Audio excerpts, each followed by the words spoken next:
Hey guys, welcome to my channel. It's your girl Tisha and I'm happy to be your host once again. Yeah, in today's video we're going to be going through Baddies West, A Bad Supper. If this is something you're very much interested in, let's delve right in. But before that, if you're new to my channel, please go ahead to smash the subscribe button, share and like this video so that you support the channel and boost it. And you shouldn't be getting all this tea alone. Hello. Yeah, so let's meet in the next gossip room.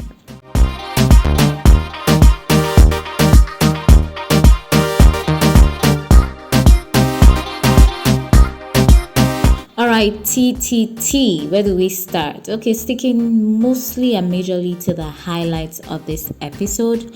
Obviously, the first scene of this episode is a continued conversation or argument, I would say, between the girls over how money is supposed to be shared. Now, obviously, from where we left off on the last episode, there was like this argument about, who should get what and how much, or what pay should go to who, right? Basically the same thing.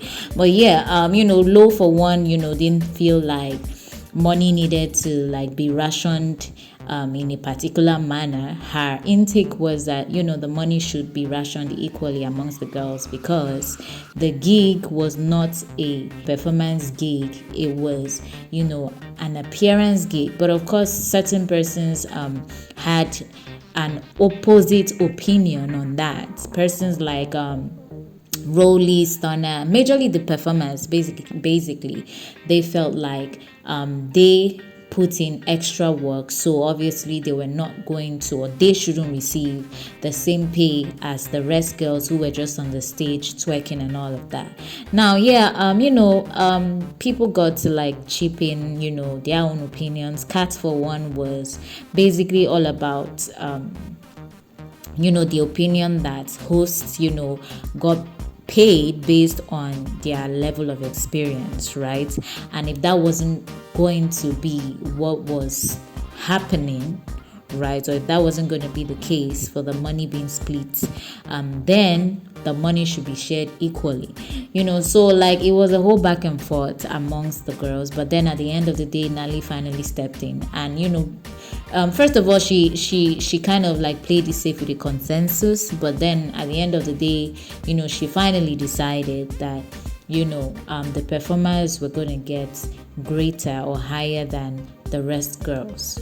And I didn't see girls argue about it. I mean, after all, she's the EP. But I feel like at the end of the day, the girls took in that decision likely. There was no argument on that. And Nali finally insisted that out of the whole bill, 2,500 was going to the performers and 1,200 to the rest of the girls. Now let's talk about Phoenix, Arizona Club Monarch. Yes, the girls stepped out that night to go, perform and show up as they were supposed to. Now, obviously, persons like Sean and Stunner were not present from the onset. Actually, Stunner had kind of like told Nali she wasn't going to show up because she had a flu or she had a cold or whatever, or a fever. And Sean, you already know, had been missing from like the previous nights, right? So it was like after the girls had gone or gotten to the club, and Nali was doing her introductions, that she kind of Sean walked in with Blue halfway, and that was when everything just kick-started. Now the performance started with Rolly, and amidst Rolly's performance, something awkward happened. Now, Tommie kind of like smacked a fan, right, halfway into Rolly's performance, and it kind of like created, I wouldn't say an uproar, but like the stage was a little bit in commotion, and the fan was asked to like get off stage. I think they kind of even took the other fans. There were like a couple fans with them on stage while they were performing, and I feel like it was the whole crowded space that led to, the whole commotion. Because whilst Rolly was performing, she had to like pause in between and ask the people that were behind her to back off a bit, because it did seem like they were almost pushing her off the stage. So yeah, when she did that, I think like her turning back and like pushing people, like she kind of like lightly pushed whoever was behind her and asked them to back off.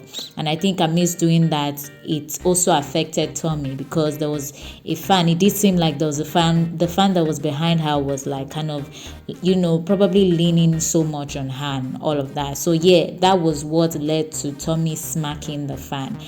And the fan was asked to get off stage, and I think it wasn't just only that fan. The rest fans that were on stage with them were also asked to get off.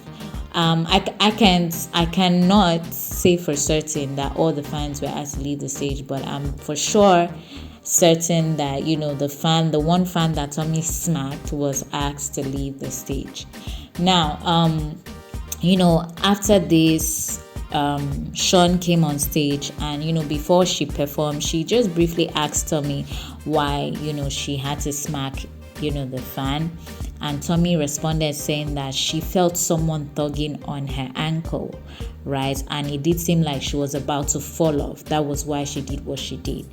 Now, when Tommie made this comment, I was a little bit because based on what I saw in the clip,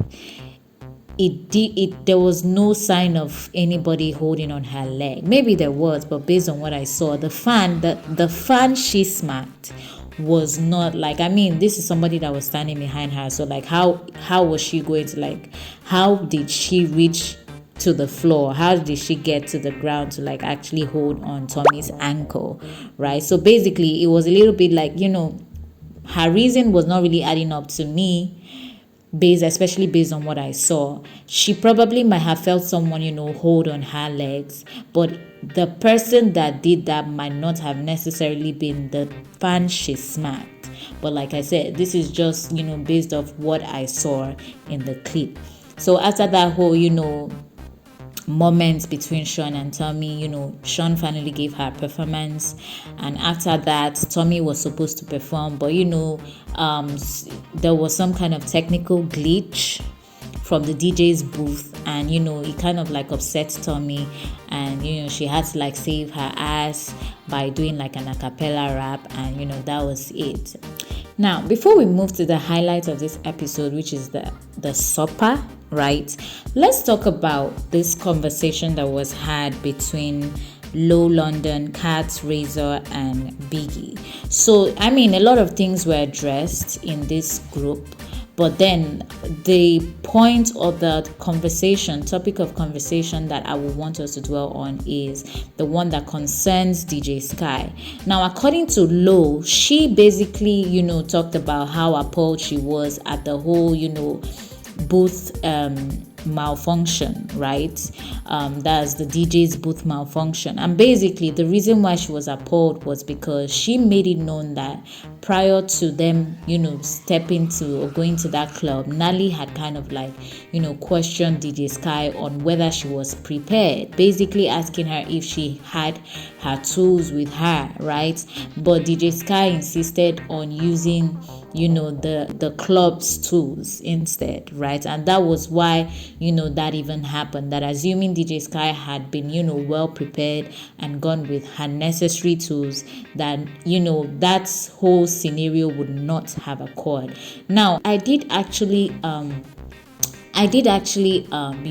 was in support of what Lo said, and in fact the other girls were as well. And it also speaks a lot more to professionalism, because right from, if I'm to date back to the previous episodes, right, where she went on to perform, especially knowing that she's a DJ and not even a performer, right? Like that was like the first level of unprofessionalism. And then here again, she stepped out as a DJ. You know fully well that you're supposed to, before you even enter that booth, you're supposed to like, be with your own tools and make sure that everything is set, right? But she was just dependent, or she didn't have that level of professionalism, if you ask me, because for someone who is in the game for a particular or stipulated time frame, you're supposed to know what are your necessities, right? So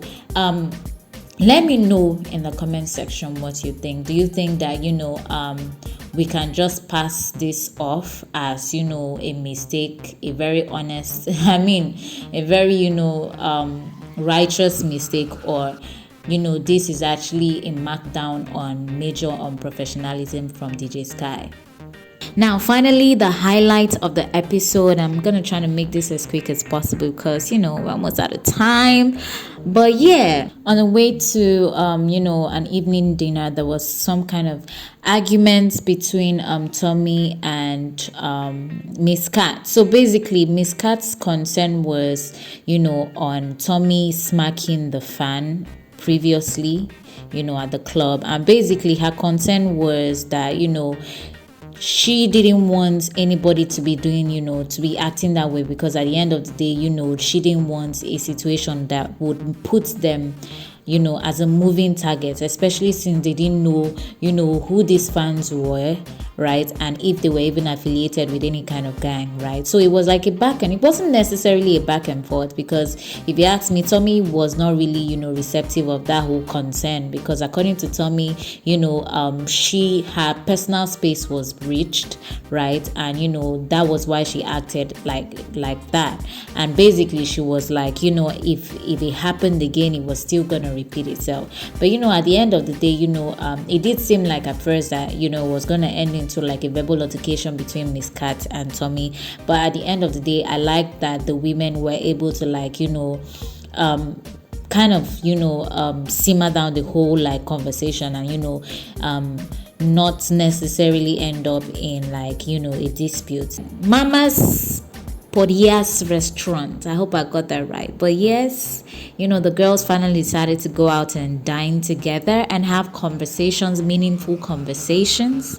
And of course, Stunner, because she was separated from the girls, got to the restaurant before the rest of the girls, and had already even started eating. She didn't even bother to wait.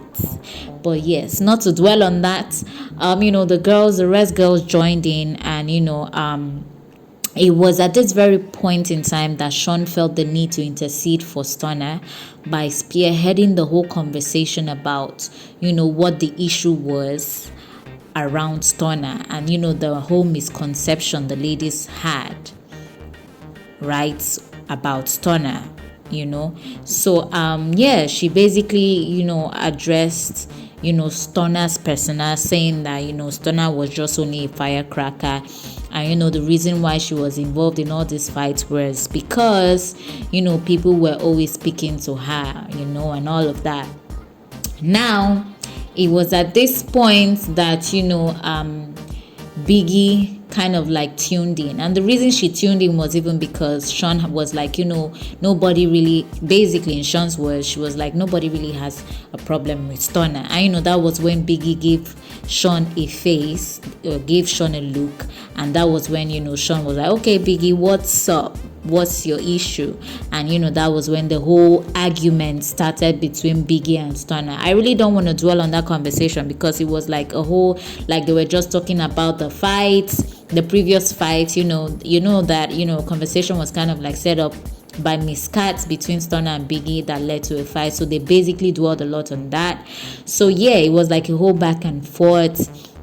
And at the end of the day, Stunner basically ended the night saying that she just wanted to have a fair fight, because like I said, the conversation between Stunner and Biggie was solely, like, it solely dwelled on the previous fight, saying Stunner basically insisted she was snuck on and all of that, and Biggie was trying to clarify that she wasn't and all of that. So like I said, it's so much back and forth that I don't need to dwell on. But basically, at the end of the day, Stunner voiced that she wanted a fair fight with not just only Biggie, but also with Tommie.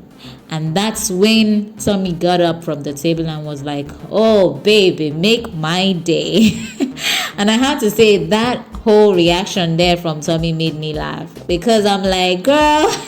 But yes, and that's where the episode ended. Now, let me know in the comment section, do you really think that Sean is right about Stunner just being involved in fights because of being spoken to or being spoken at? I think that's the right phrase.